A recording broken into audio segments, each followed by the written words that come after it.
I think we can get started.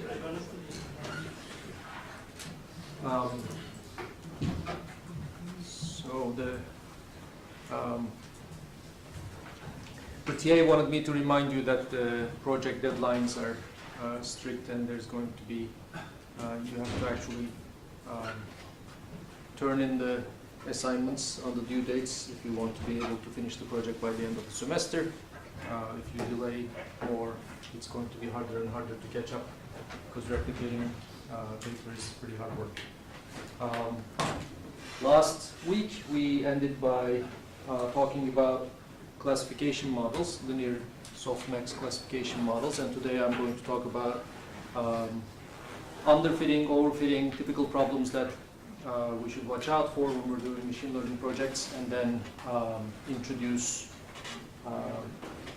multi-layer perceptrons and some ways to deal with the overfitting problem. Okay? Before I get started, are there any questions?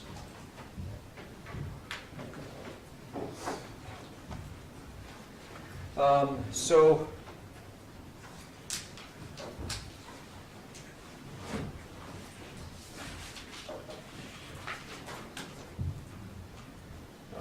let's go ahead and train a linear model to that we were going to use as a baseline. I hope you can see all this. So we're loading the famous MNIST data. We have a utility to do that in KNet. Once you load this file, there's a function MNIST which gives you 4 arrays. XTRN and YTRN are the training input and output. XTest and YTest are the test input and output. There's 60,000 training examples, 10,000 test examples. Here's the shapes that they have. So XTRN is a 28 by 28 by 1 by 60,000 array of log 32s, each value being between 0 and 1, indicating a grayscale pixel value. If you're going to work on images, especially get used to these 4-dimensional tensors. So these 4 dimensions correspond to the x and y axis of the image. The third dimension is the number of channels. In this case, we have grayscale images, so there's only 1 channel, but in general, if you work with RGB images, you're going to have 3 channels there, so this dimension is going to be 3, and that last dimension is the number of instances. We're going to keep the classes, the correct answers, y's, as integers. So the YTRN is a 60,000 element integer array. I use unsigned 8-bit integers to save space. But that's our data set, okay? And the test set is the same thing with 10,000 instances. So here's what they look like. We showed this before.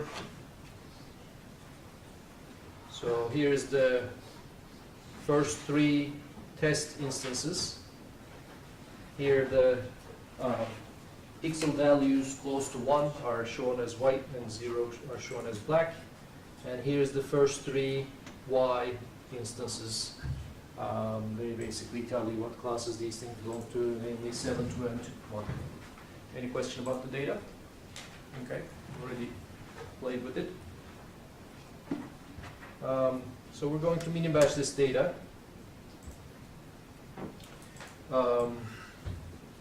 So mini-batching actually creates an iterator in Julia. So it doesn't do any work, it doesn't take up any space. It basically gives you a promise to mini-batch things. So it's efficient that way. So basically, dtest and dtrn become 2 data structures that will deliver you mini-batches of data when you ask them. Otherwise, they don't actually do anything when you call them. DTRN and DTST have 600 and 100 elements because we divided 60,000 and 10,000 instances into mini batches of 100. Yeah. What's GPU doing that? The first line is basically saying if your machine has a GPU, this GPU command is defined by KNet, and it will indicate the device number on your machine. If there is no GPU, it's going to return -1. If there is a GPU, it's going to return something greater than or equal to 0. And in this case, we're saying if there is a GPU that you can detect, then use KNet arrays for your array type. If there isn't, then use regular arrays for your array type. Okay? And then this A-type variable is passed to the mini batch function. So even though the original data we loaded happens to be regular arrays of certain type, when we call mini batch, it's going to give us KNet arrays, GPU arrays. So each time you call for a new mini batch, a portion of that data is going to get copied onto a GPU array and returned to you as a GPU array. Yes? Question, someone? Yeah. I didn't mean to ask this. So each instance is 0 or 1, right? Sorry, something between 0 and 255. Each instance is a 28 by 28 image. Alright, it's a 28 by 28 matrix that is filled with integers between 0 and 255. With float 32s between 0 and 1. So 255 is basically an 8-bit representation for a floating point number. We actually use the actual float point numbers, minimum being 0, maximum being 1. When you store images on disk, each of these channels are written as 8-bit numbers between 0 and 255. So that's where you remember the 255. But what they actually mean is basically the minimum intensity and the maximum intensity. And we represent those as floating point numbers between 0 and 1.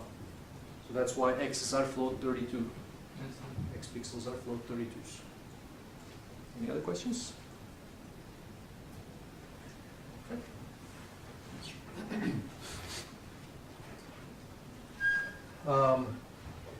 So what do mini batches look like? Here is the first mini batch, and when you print them out, you see what their shape is. So the X part is 28 by 28 by 1 by 100. That's not surprising. We basically picked the first 100 images from the data. But the important change is it's actually returned to you as a KNet array, which means it lives on the GPU. Okay, KNet arrays are GPU arrays, and the operations on them are faster if you have a GPU machine. Whereas Ys are kept as regular integer arrays on the CPU. Okay, so your loss function will have to take care of calculating the loss based on the CPU arrays for the correct answers. Okay. So our training set is going to basically keep calling XY pairs from the mini batch data and then calculating gradients and modifying the model. So here's our linear model. Let's see if we can understand it.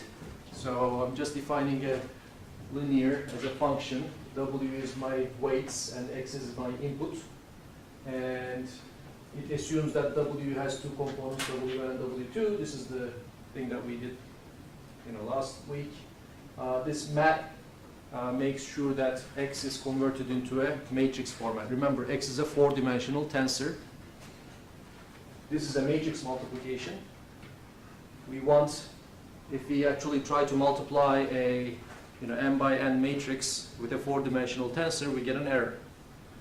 So this mat function reshapes X from 28 by 28 by 1 by 100 to 784 by 100. So X becomes a matrix. All the pixels of X actually, one image in X, are put in one column in the data matrix, so we can multiply it in one go using matrix multiplication. Yes? Where do we say to put it in 784? Mat. Don't we need to give dimensions format?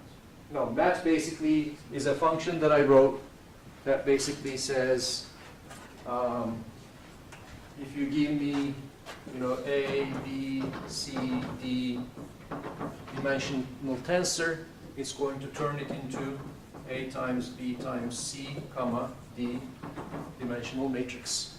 Okay, so it doesn't matter how many dimensions you have, it's going to take the first n minus 1 dimensions and concatenate all of them into one dimension. The last dimension is left alone because that's the instance count. Is it faster than reshape? It uses reshape. Any other questions?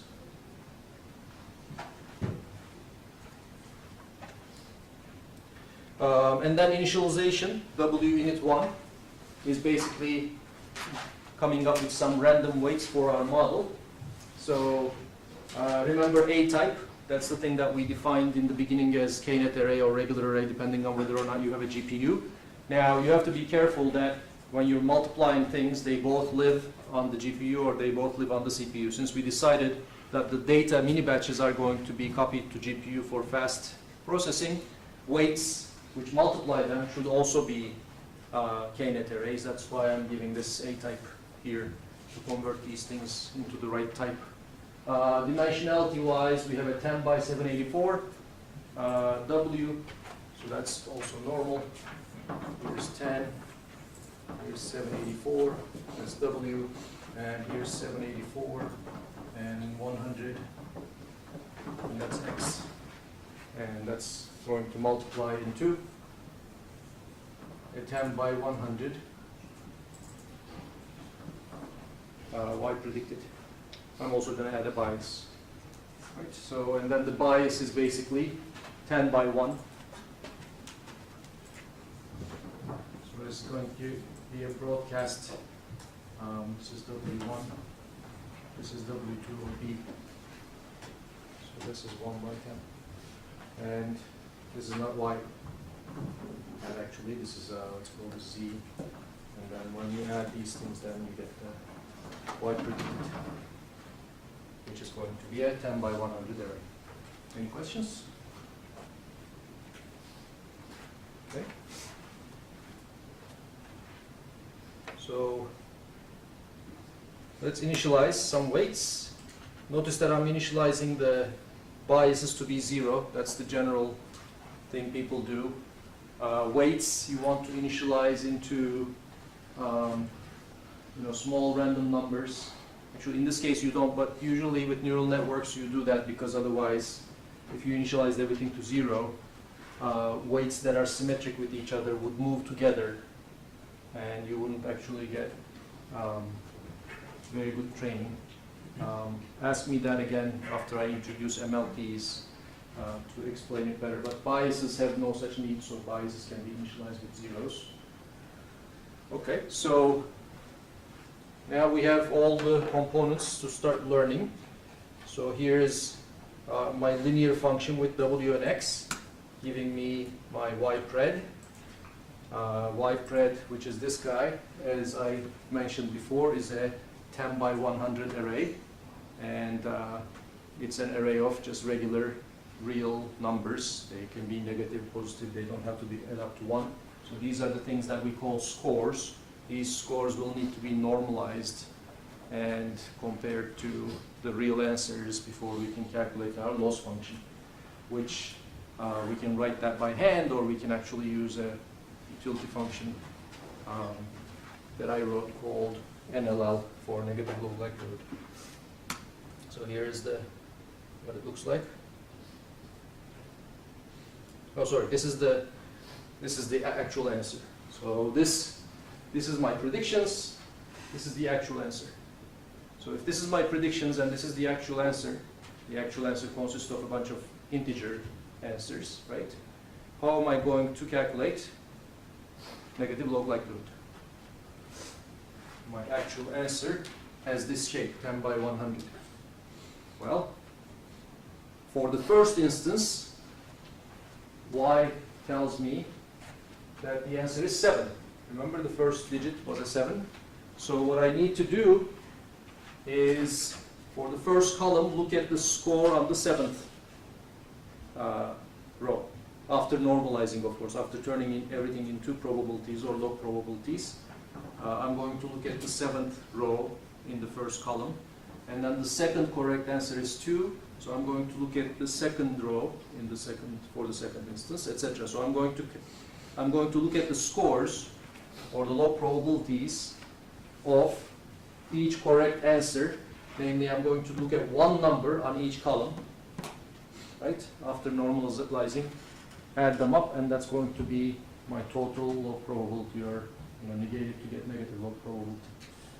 Okay. Any questions about that? An alternative to this would be to turn y, the correct answers, into a matrix of the same dimensionality, where each column is a one-hot vector. Okay?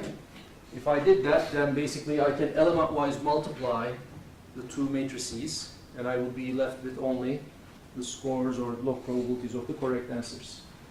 And then I would add those up, and that would be the same thing. Okay? So I leave them as integers because it's just slightly more efficient. Okay, so to measure error rate, we have a function called accuracy. Accuracy actually works with 2 arguments or 3 arguments. The 2-argument version takes a prediction matrix and some y's, some correct answers in terms of an integer list, and it basically tells you what percent of the predictions were correct. It does this without any normalization. Why? It doesn't need to actually normalize ypred to do this. Why? What do you think goes on in here? When you're calculating accuracy, what percent of the instances have correct answers? How do you think accuracy is written? Yeah? Go ahead. For each column, Mm-hmm. if the maximum element of the column corresponds to the Correct answer. correct You answer. count that as 1. Great. So for each column, because you find the maximum element.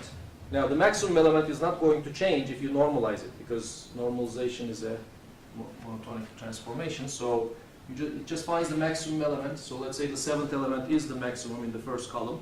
It says, oh, the correct answer is 7, and the 7th score is the max score. I count this as 1. If it's not, I count that as 0, and then it tells you the average accuracy. Okay. Now this is for, as I said, 2 inputs, the prediction and the correct answers. There's also a version that has 3 inputs. This one actually takes some model parameters, W, a mini-batched data set, data test, and a model to apply. And what it's going to do is what it's going to do inside is it's going to say, for each xy in this data set, take that xy, apply this linear function to w and x to get a prediction, and compare that prediction with the y to see how accurate you were for that mini batch, and do this for all the mini batches in the test set and report to me the average. Okay, so that's the 3 arguments accuracy, which does that, which is slightly lower than 10%. So we expect 10% because we're basically have random ways for guessing at random. There's 10 possible answers, so you expect to get about 10% of them right.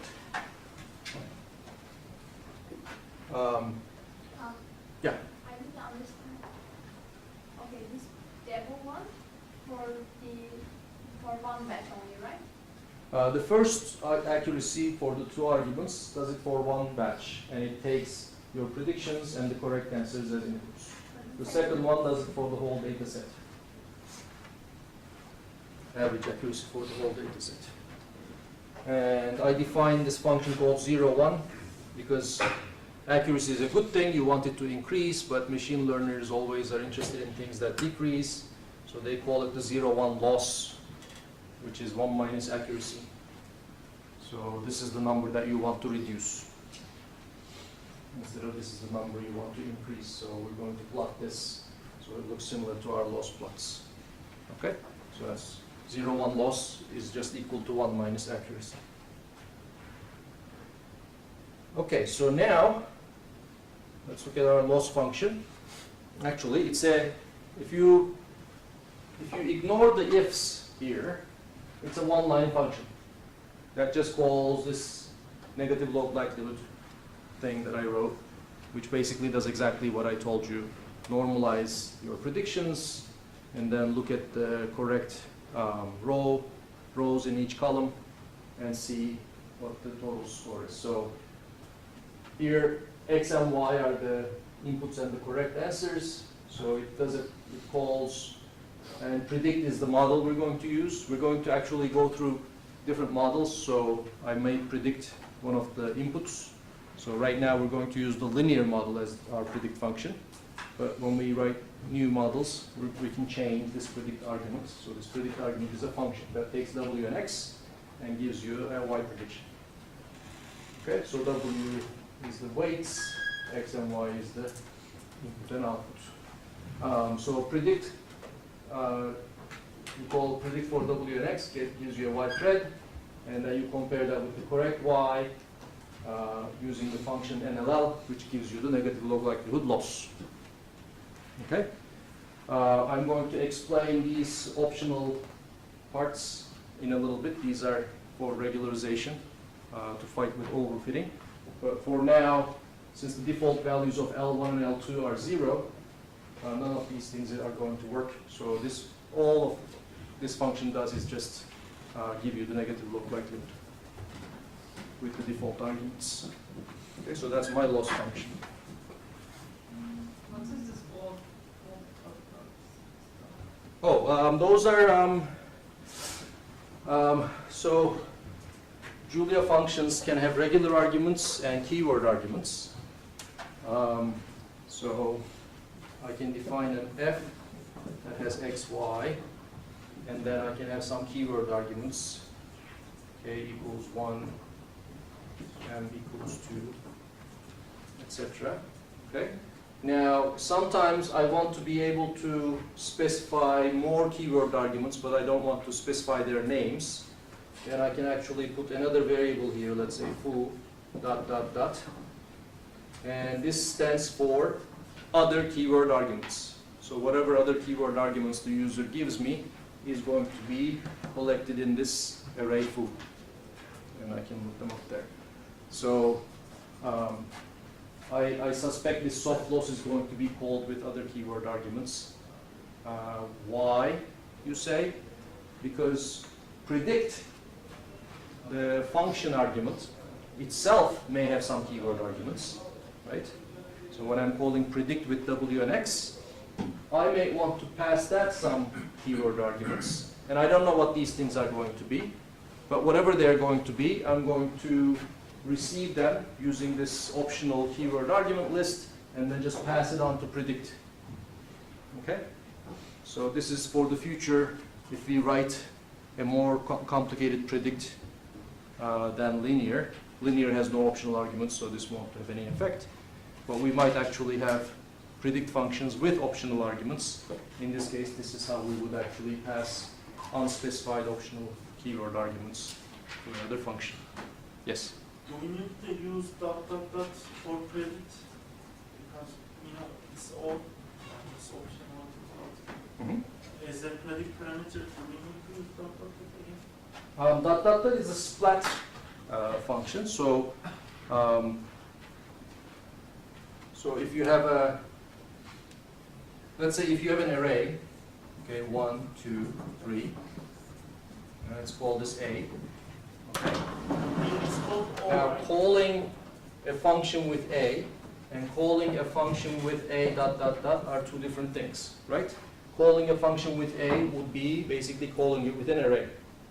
Whereas calling a function with A dot dot dot is equivalent to calling it with 1, 2, 3. So this is calling f with one argument, this is calling f with 3 arguments. Okay? So here, over here, all the rest of the keyword arguments were grouped into one variable, the O array. And here, I'm basically exploiting it again, because I want them to be treated as separate keyword arguments. So there is a nice explanation of this 3-dot operator in the Julia documentation that I encourage you to study. Any other questions? Okay? So let's define this. And let's measure our loss for the first mini batch. X and Y were the first mini batch, if you remember. I'm going to also write an average loss function, which literally basically goes through all the XY pairs in data and calls soft loss and averages them. So now we can actually get the average loss for the whole data set, test data set with this random model. And we know the reason why it's 2.8. Well, why? Because 2.8 is negative log 1 over 10. Because 1 over 10 is the general probability given to the correct answer, because we're basically working with the random model.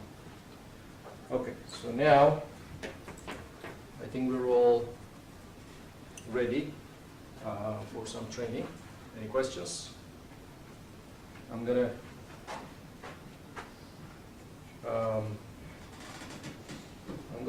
go ignore these things for now. These are just basically explaining that grad basically defines the gradient, and you could have defined the gradient like this manually yourself, which is what we used to do back in the day. But now you just call the grad function, it does it for you automatically, but they do the same thing. And we checked the gradient in a previous lecture. If you move one of the W components by epsilon, then the resulting loss is going to be moved by some multiple of epsilon, and that multiple is the value of the gradient corresponding to that element. Okay, so that's all there. But I want to come here for training. So let's understand this function. So it takes some weights, a data, and a model. It's going to train for 50 epochs. It's going to use 0.5 for learning rate, and possibly take more arguments, optional keyword arguments. And what it's going to do is it's actually going to return the whole weight, a copy of the weight at the beginning of each epoch. Okay? So in the beginning, I copy all my weights, put them in an array, and during training, I keep pushing into this array the copy of the weights at that moment. Why am I doing this? Because I want to be able to do nice plots as to see how the weights evolved over time and how their accuracy evolved over time, etc. So I'm keeping all the weights around. Other than that, there's just a simple for loop for epochs, number of times I go over my whole data set. For each XY pair in data, which is presumably a mini batch, I calculate the gradient. And here's where I use the O. So these are still the optional arguments I may want to pass to the predict function. Here I call model, there I call predict. It's going to be linear right now. And then I call update with the original W and the gradients I calculated and the learning rate, which basically does this. For each component of the weight, it subtracts learning rate times the gradient from that component of the weight. Okay, so that's my stochastic gradient descent training function. Any questions? Yes? Do you need to use deep copy in the second? Yeah, so if I just use copy, remember W. No, I have to push. Yeah, I'm explaining. Listen to the answer after you ask the question. So W has two arrays in it, right? So there is like a weight matrix, and there is a bias vector inside W. We're going to have even more in a little bit. So what happens if you copy W is that you create another W prime. So copy W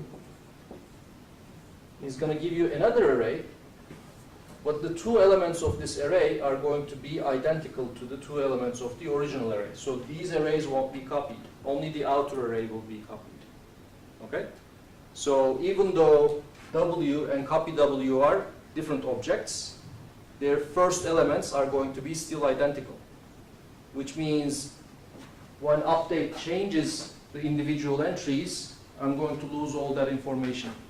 The difference of deep copy is that it copies all the way down in the hierarchy, so everything is distinct and there is no relation, no sharing of memory between the two arrays. Yes? So about the soft loss, soft grad function, Yeah, so yeah. it was a gradient of. Gradient of soft loss. Yeah, but so soft grad, and I put all the variables in it, but Uh-huh. with respect to which gradient does it take? Like Well- how do I know it's from It, by default, it always does the first argument. Okay, so that's, so basically if you have a f that has multiple arguments, x1, x2, dot, dot, dot, and then g is the grad of f, you call g with the exact same arguments, x1, x2, dot, dot, dot, and you receive gradient with respect to x1 by default. And what if I had a bias as well, and it was the second component? So right now, there is no way to have more than one argument. You can specify the second or the third argument by giving a keyword option to grad, but you have to collect all your weights into one argument. So that's why we use these, you know, the weight array and the bias array and wrap them up in a single variable. Because the current interface is that grad only does single variable. Yeah. What's the point of copy function actually for the complex structures? Because if you change some or update some values, its pointer also change the original data also. Actually, you're not copying. Not really. I mean, if you changed W1 to something else, a copy of W1 would not change, for example. Just the elements, inner elements. That's right. Okay.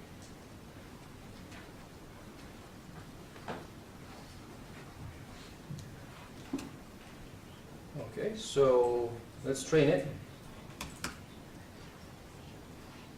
We didn't define soft grad.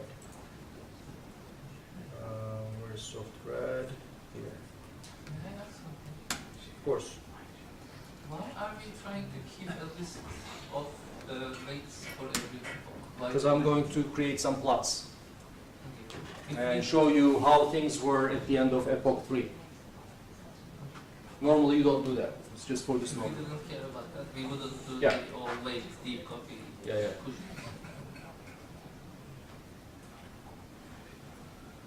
Okay, so hopefully this shouldn't take too long because I'm supposedly running on a GPU machine. Okay, so 50-60 epochs takes 15 seconds. And now I'm calculating the loss and the error at the end of every epoch. So these things are doing that. So for all the W's in TRM1 is the state of the weight array at the end of every epoch. So I actually calculate the losses and the errors at the end of every epoch. And I report the minimum loss and the minimum error. So minimum loss is 0.3. Remember that originally it was 2.8, so it came all the way down. And minimum error is 8%. It used to be 90%. So that also came down. Length of TRM1 is 51. Why? Well, we ran 50 epochs and then there's the original weights before the first epoch, so we have 51 copies of the model. And we can now plot these things.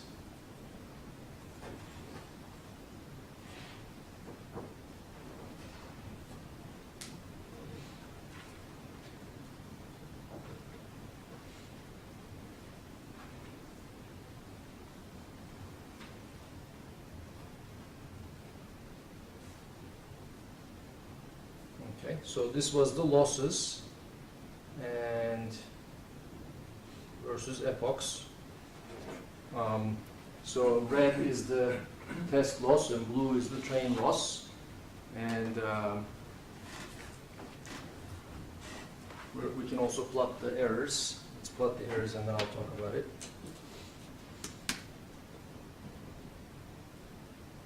Okay, so here's the errors. Percent error 0.1 loss we called it before.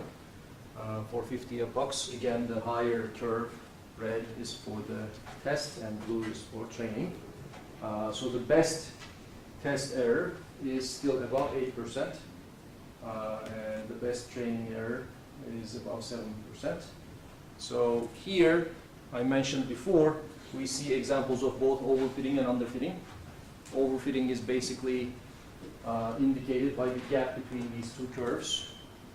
So obviously we're not doing as well on the test set as we are on the training set, and the reason is having seen the training set and having adjusted its weights according to the instances on the training set, this model actually learned certain things that were not generalizable, right? So that were specific accidents in the training set. And since they didn't generalize, the test set actually it ended up with a higher error. So that's overfitting. And there is also underfitting, because even the training set did not reach zero error. So even though we went through the data sets 50 times, you can actually go 100 times or 1,000 times, it never reaches zero error. So the model does not have enough capacity to memorize all of the training set perfectly. Okay? So since we're using a linear model, this is the best it can do. Yeah? Should it be zero always, like in order to not to underfit? No, not to underfit, because I think zero error on training set would be really risky, isn't it? We will discuss that. The obvious goal is to make the test set error as low as possible. And in order to get there, whether or not you should push the training error all the way down to zero is the subject of this lecture. Sometimes it is. In this case it will be, because it's a simple problem. So many models actually are able to drive the training error to zero in this problem. Many simple models, I should say. Okay. Okay, so I'm going to talk about regularization now. Remember, in the soft loss I had those if statements with L1 and L2, so those were regularization lines. And regularization is one way to fight with overfitting. Now, linear models don't overfit too much, so maybe this is not an excellent example, but it'll show us what it's doing. Let me get that out of the way. So while that's working, let's look at what L2 does. So I'm calling the whole train thing with an L2 option. And let's look at here to see what the L2 option is doing.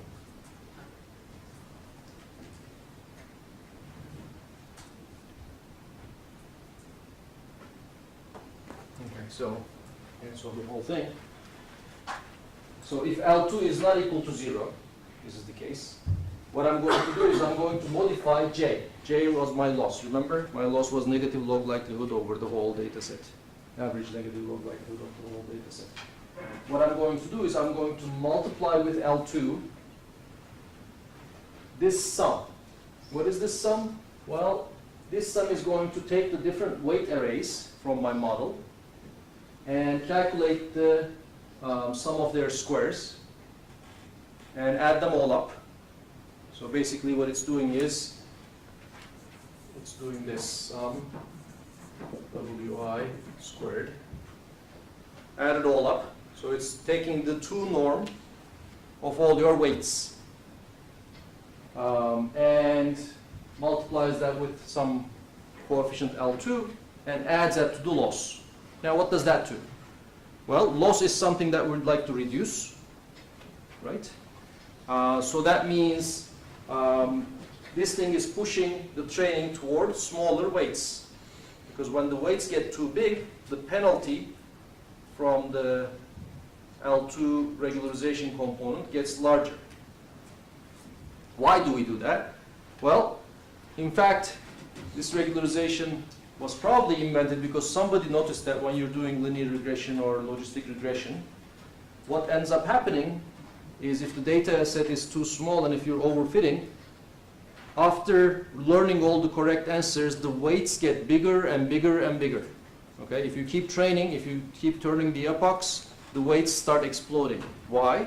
Well, because our negative log likelihood loss is never satisfied. It's never zero, right? So remember what it's a function that's like this. So it's never zero.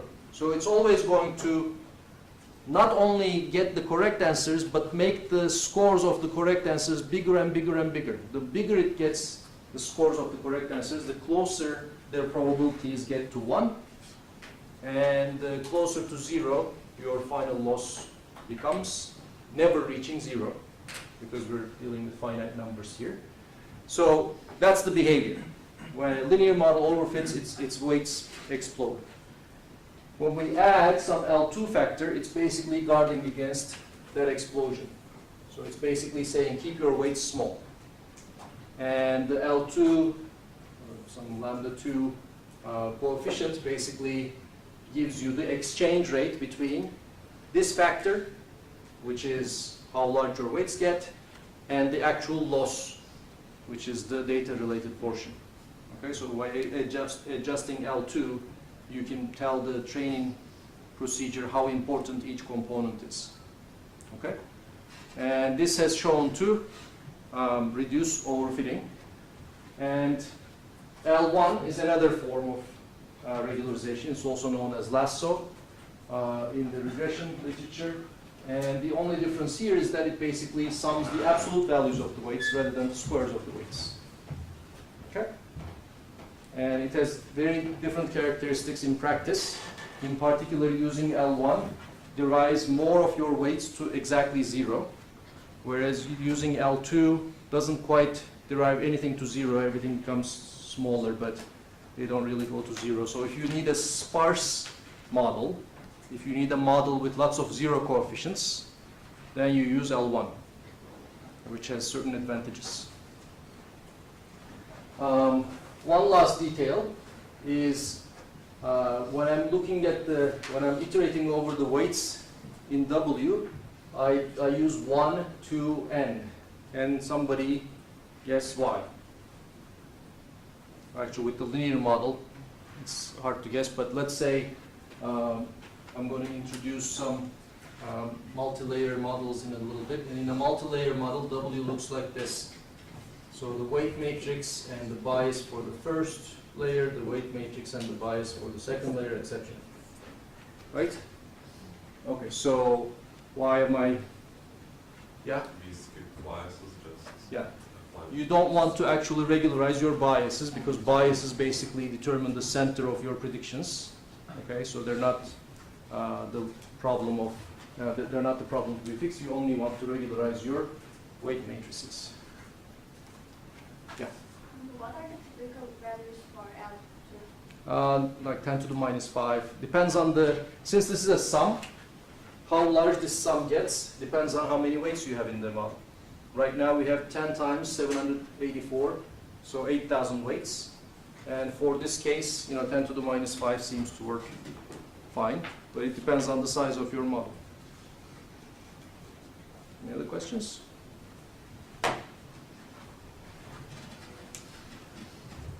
Okay, so hopefully we have some regularization results now.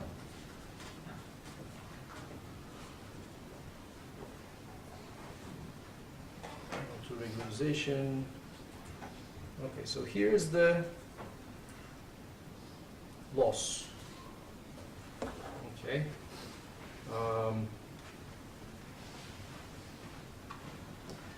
Now, somebody who can see colors should tell me which is which. So what's this one? Train loss of regular train loss. And this is L2 train loss, right? So basically the L2 train loss is actually a little higher because we gave the second model a more difficult optimization problem. It's not only trying to minimize the loss, it's also trying to balance it with the size of the weights. So that explains that. How about these two? What's this one? So this is test loss L2. Even though train loss L2 is actually higher, the test loss L2 is actually lower, which is what we mean by reducing overfitting. So overfitting, remember, was the distance between train and test, and here's the distance when we use L2, and here's the distance when we don't use L2. Okay? So L2, or regularization in general, shrinks the difference between train and test. Yes? We are comparing the loss of regular, non-regularized model and the regularized model. Correct. The loss of the regularized model, they're not the same. Shouldn't be after training when we're comparing. Use an unregularized loss function. Yes. Yes, we can do that. I didn't do that here.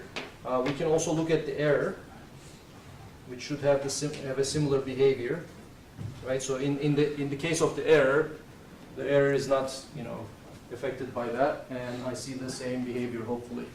So these two should be L2, or maybe not. I don't know. Switched. Oh, they switched. So error-wise, yeah, it didn't have the desired effect. Okay.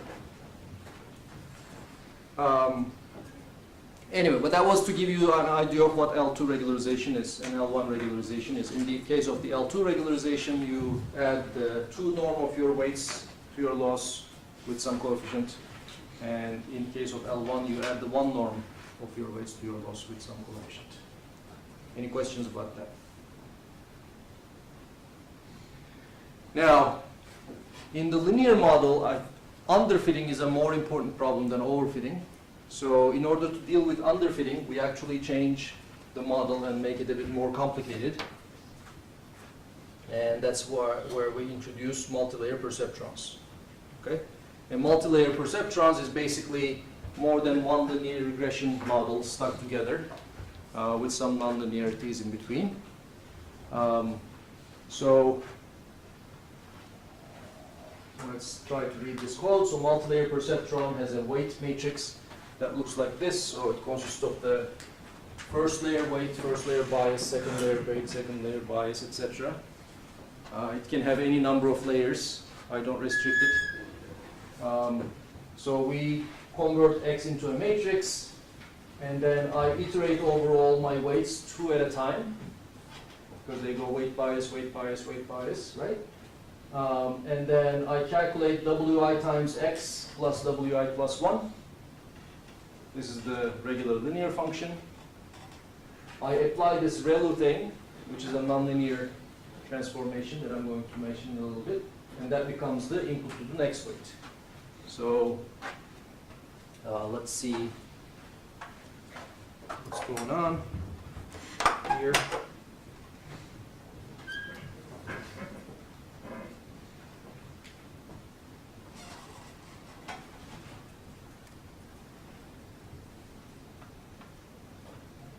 Work. It will eventually. I'm going to throw in the meantime.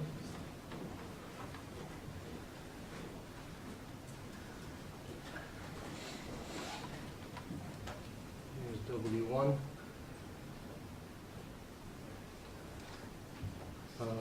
So let's say the output of W1, I'm going to make 64.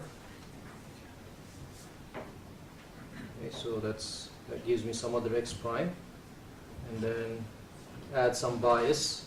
I'm not going to put the biases for now, and then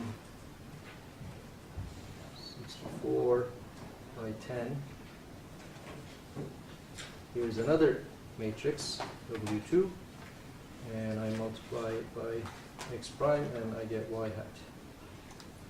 Okay, so that's what the two-layer network looks like in matrix multiplication notation. Okay, so I start with the original X. I multiply it with a matrix just like I did before, but instead of getting 10 outputs, I get 64 outputs. 64 is a number I make up. It's the number of hidden units. It's the thing that controls the capacity of this model. I get some temporary matrix I called X prime here. I still have 100 instances in the 100 columns, but the size of each instance is now 64. So I mapped everything from 784 dimensional space to a 64 dimensional space. and then I multiply that again with W2 and reduce it down to 10, and finally I use those 10 dimensions as my scores for the 10 classes. A couple of details here. One, after every matrix multiplication I also have a bias added, which I didn't draw here to keep the picture simple. Two, after every bias addition I also have an element-wise transformation. That's the nonlinear part of the thing. So let's write that.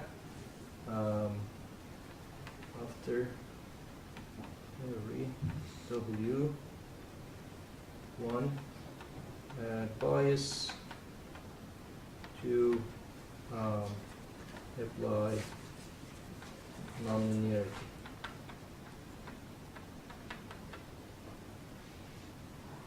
Okay, so let's first talk about, adding bias is just part of a affine transformation, so there is nothing to explain there. But why am I adding nonlinearities?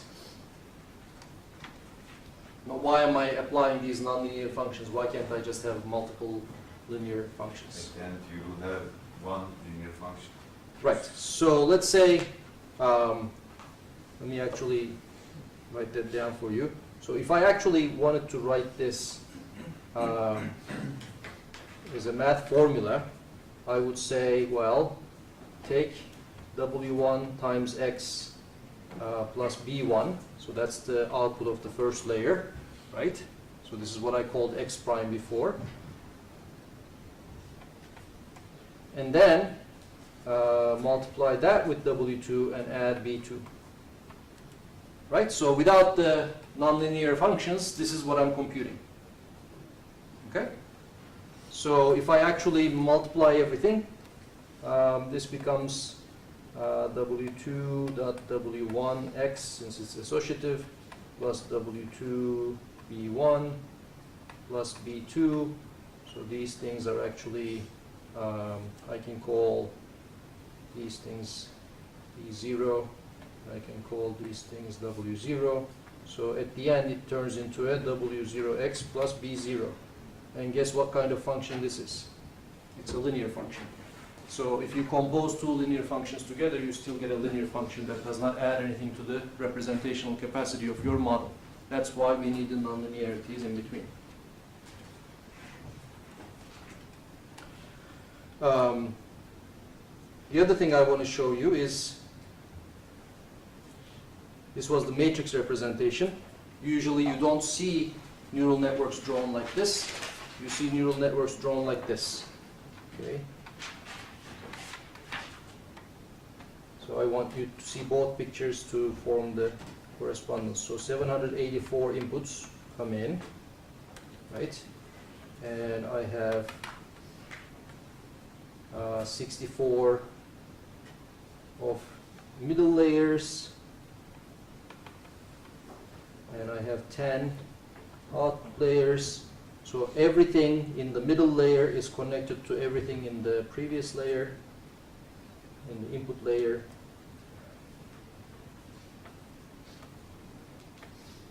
Okay, and everything in the output layer of 10 is connected to everything in the hidden layer,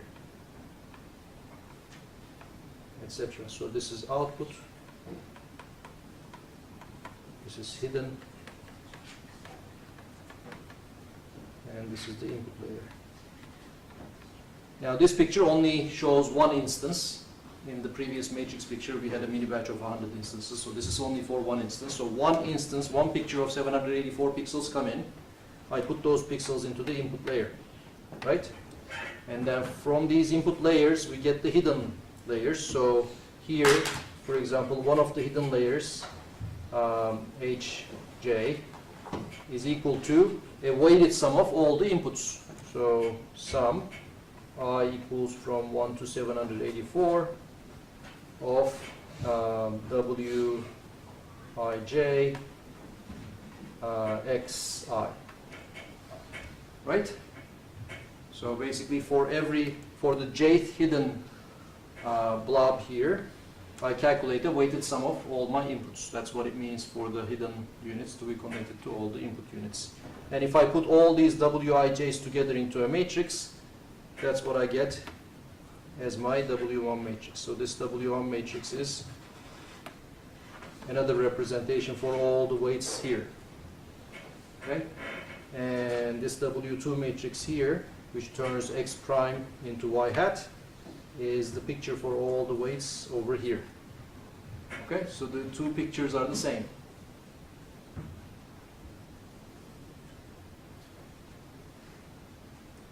Okay, any questions?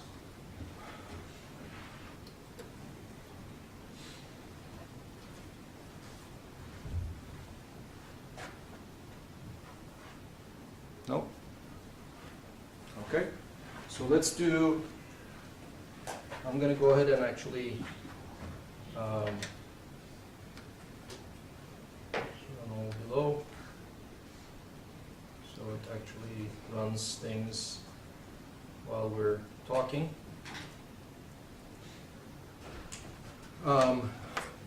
So looking at this again, so after every affine transformation, I apply this ReLU function, and ReLU dot means I'm actually applying it element-wise to every element of the X prime.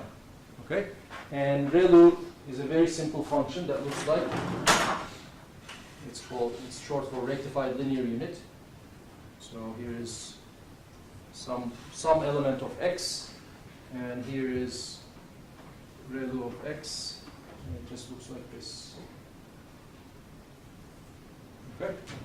So if it's negative, I map it to 0. If it's positive, I leave it alone.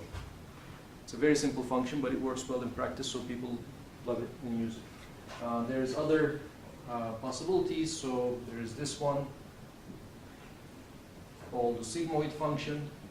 There is this one called the tan H function. There's a bunch of other ones that people have used historically. But ReLU is enough for our purposes for now, so I'm going to stick with ReLU. This also tells you that it doesn't really matter too much what the nonlinearity is, if you make the nonlinearity. But it does matter whether you have a nonlinearity or not. Yeah. Is ReLU more relevant in multi-layer perceptron alone, or is it also It's used everywhere in LSTMs, in CNNs. Everybody uses ReLU these for days. gates and stuff like that? Yeah. For LSTM gates, we still use sigmoid because we need numbers between 0 and 1. But we can use it instead of 10H, right? In the LSTM input. LSTM uses 10H at certain points and sigmoid at certain points, depending on what kind of numbers it needs. 10H maps everything to -1 to 1. Sigmoid maps everything between 0 and 1. Does this choice depend on the application? Like which one is preferred? I have never used anything other than ReLU for the last 2 years, except in the LSTMs, where it says don't use ReLU, right? So you can always, I mean, we can run, if we have time, we can run the same thing with sigmoid and see. Let's get the results for now. Here is initialization. You remember W unit 1 was really simple. It was just give me a 10 by 784 matrix and a 10 by 1 bias, and that was it, right? So now we need to write another initialization function for a multi-layer neural network, which means somebody is going to tell us what the different hidden sizes are. So for example, in this example that we talked about earlier, there was 164 hidden layer, but we can have more than one. So let's say somebody actually gives us all of these things as a bunch of H values. Okay, so I give H 64, 128, 256. Okay, so here's 3 layers, and these are the hidden sizes I want. Let's do that as an example.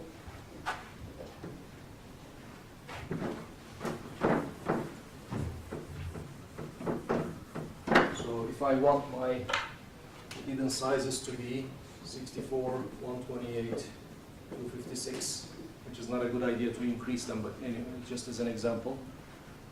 And we know that in the beginning I have 784, and at the end I have 10. right?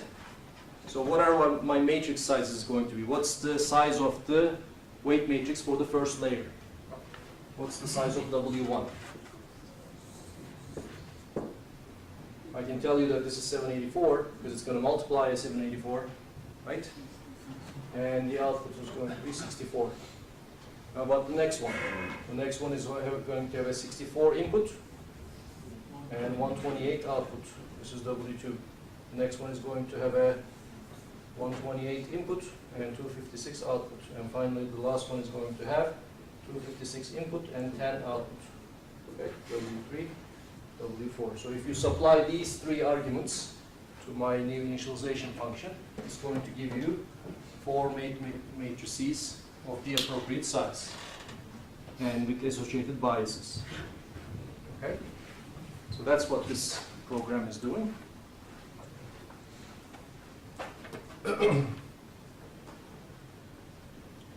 So, and here is an example. So W unit called with 64 means I want only one hidden layer, and it's just 64. So, and here is the things I get back. So the first is 64 by 784, that's weight matrix number 1. 64 by 1 is the bias number 1. 10 by 64 is weight matrix number 2, and 10 by 1 is the bias number 2. Any questions? Okay, so now I have two linear functions, one after the other, with some nonlinearity in between. I look at the soft loss, I get 2.3. I train this thing, and I get some numbers. What are these numbers? Test loss and test error. The first thing to notice is look at this test error. What was this before? 8%. And what is it now? 2%. All we did was add one more layer with some nonlinearity in between, and we went from 8% error to 2% error. John, Yeah? can we assume that all this improvement is due to non-linearity? Because adding one more layer with only random weights would not reduce. If we didn't have the nonlinearity, then the whole function would actually collapse to the original linear function. Because whatever the multiplication of your first two weight matrices were, it would give you a 784 by 10 weight matrix, and you wouldn't be able to represent any new functions with that. You would still only be able to represent linear functions with that. And here, with the nonlinearity, we can actually prove that if you have enough units in your hidden layer, if I'm not restricting myself to 64, but maybe I have 64 million, then I can basically memorize any capacity or represent any function to any desired accuracy. So here's how dramatic the difference is. So here's the two losses from the linear model. Here's the two losses from the MLP. And if you notice, the training loss is almost at 0. So even 64 hidden units is almost able to reduce the training error to 0. And here's the that was the loss. This is the error. I can show the whole thing. Okay, so here, anyway, so the old errors were at the 7-8% level. So just here I want to show you that at about epoch 40, this thing memorizes the whole training set. Okay, so after 40, the training error is actually 0. Now the loss is still changing because it's actually increasing the scores of the correct answers even more, but the accuracy is no longer changing after 40. Okay, and now we don't have underfitting anymore. Right? So there is no way to do better on the training set than 0. But we still have overfitting. Look at that. We have 2 point something% overfitting. Even though we are perfect on the training set, we're still not doing perfectly on the test set. Okay? Questions? Yeah. According to what are hidden layers decided? The size of the hidden layer? Yes. So that's an empirical question. Now, I said if you increase the number of hidden units, then you'll be able to match any functions, but that comes with a risk. since we have finite amount of data, if you use a model that is too large, you run the risk of overfitting. You run the risk of memorizing the data really quickly without actually learning the correct patterns that will generalize to test data. Okay? So it's one of these hyperparameters that we play with for each model. So in every paper that you're going to replicate, there is a section on hyperparameters, hopefully it's a well-written paper, and it will tell you we tried this, this, and this, and 64 hidden units work best. And there is not much more you can say because it's a function of the specific data set and the size of the data set. In general, though, the more recent modern trend is instead of trying to control overfitting with reducing the capacity of the model by using fewer hidden units, that used to be the old way, we don't do that anymore. We still use a big network with lots of weights that will overfit, and then we try to control this overfitting using dropout, which I'm going to talk about next. Question?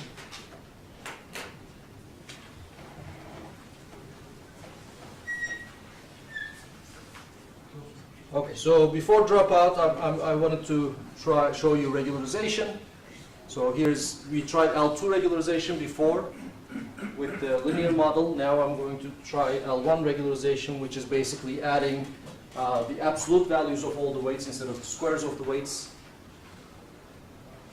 And if I train it with this and plot, I get interesting losses.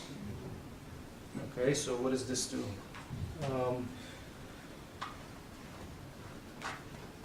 Again, I need the colors.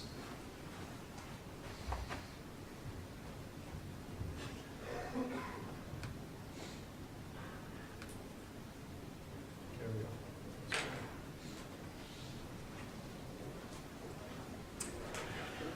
Okay, who's this? So this is the original MLP? Okay. And who's this? That's also the original MLP, right? So you see that the test loss is actually not, very stable. It basically keeps going down, and at some point after epoch number 10 or 20 or something, it actually starts climbing up. So normally, if I was going to use the original model, I would stop here.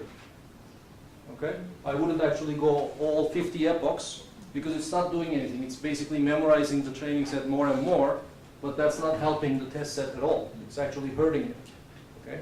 That's the typical signature of overfitting. Now, the other two curves I assume are the L1 curves. Okay? And as you can see in L1, there is much less overfitting. At least you don't have this, weird going worse thing.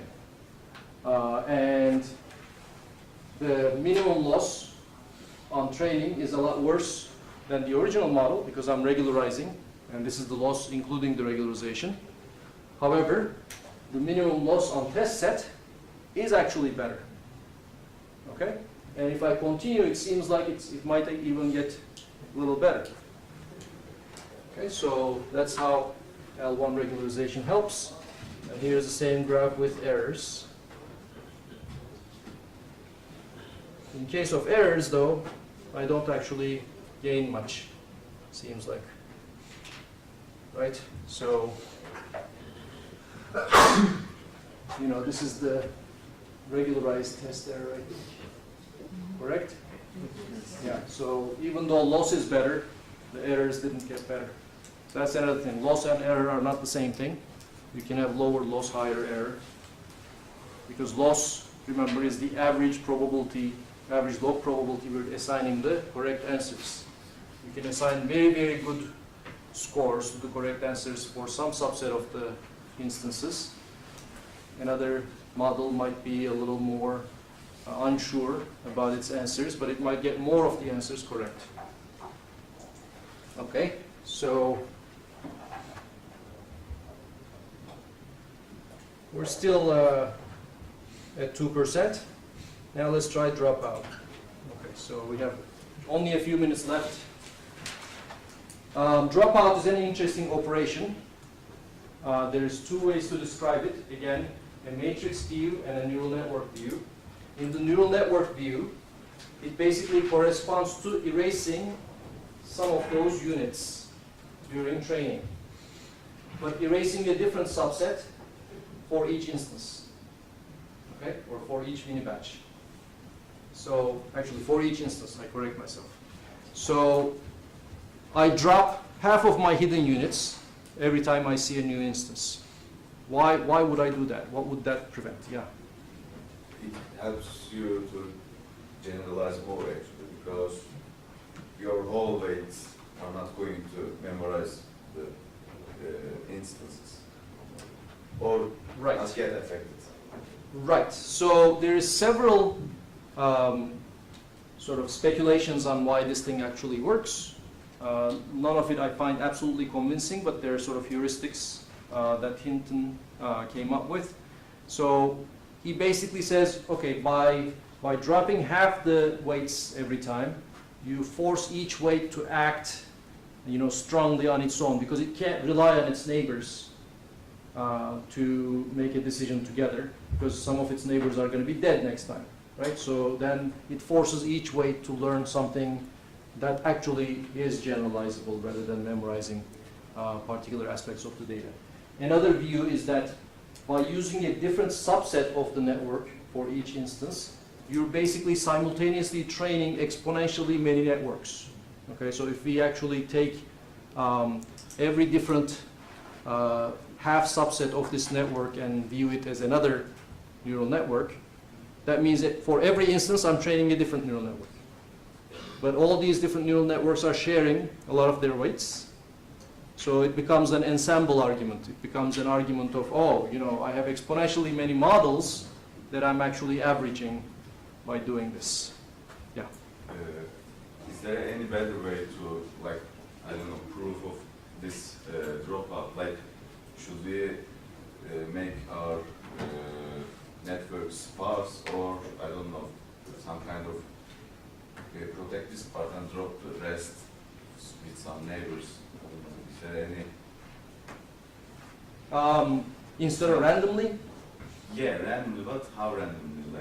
Right now we're doing it completely randomly. So for example, what I'm going to do here is drop, so after I actually convert X into a matrix, I'm going to replace half of the entries with zeros. Okay?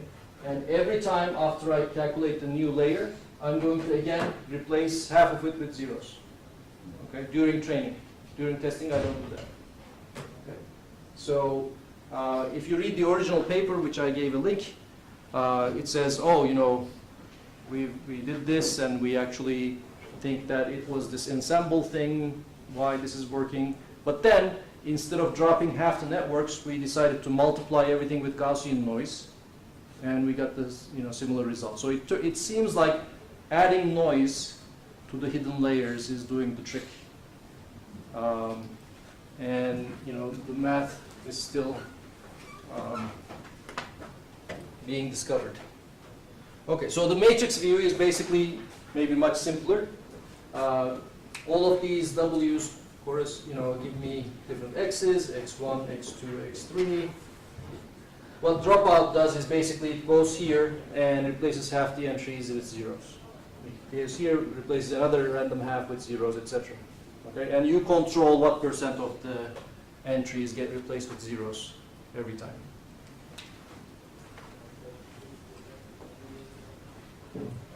So in this particular case, for example, I decided to have two p-drop parameters. This is probability of dropping.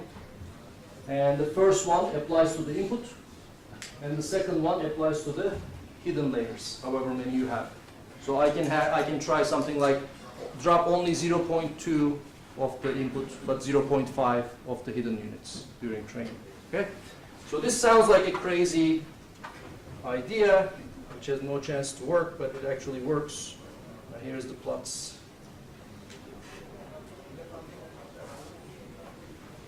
So again, loss becomes a lot more smooth. The original one is doing this thing where it's starting to overfit. And as you can see here, we're not actually starting to overfit as early. And more importantly, error actually is going to improve, I think. Just drop out. Did it improve? No! Didn't improve? All right. Well, maybe if I go to 100 or something, we'll try different dropouts.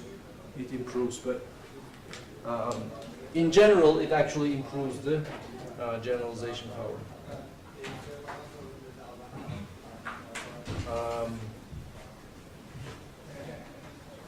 And that's all I'm going to say for now. And there is a final experiment here. We're using a larger hidden layer instead of 64. Let's use 256. And if I use 256 and I actually use dropouts, let's see, I think I get better results, but where are they? Yeah. I get to 1.8%. Okay, so any questions? Yeah. So do we change the selected inputs, like the percentile in every epoch? No. Not the percentile, but the subset of x's. So you can do something very simple, saying drop half of everything. That's the easiest way to apply dropout. Or you can say, for each layer, I want to give you a percentage, and I want you to drop that percentage. Okay? But for every epoch, do I drop the same amount or No. no? Every time you begin new random half, but the percentages are the same. Yeah. So you have probably you define the dropout function in KNet, right? Correct. So it works with your gradient function. Correct. But we can also do the dropout manually by creating the value of the distribution. And that would also work. If we embedded it in the Correct. So KNet, the autograd would actually see that as a constant that you introduced and save that operation, and then going backward, it would basically take the gradient with respect to that operation. Any other questions? Bahsettiğiniz paper'ı şey yapabilirsiniz, linkini falan. Yeah, everything is in the course website. Ha, paylaştım. Yeah. Tamam. I usually update the website before I come to class. The dropout link? Okay, send me an email, I'll find a new one. It's a JMLR paper, Journal of Machine Learning Research. So you can search on Google Scholar, but I'll update the link as well. Right? Thank you, everyone.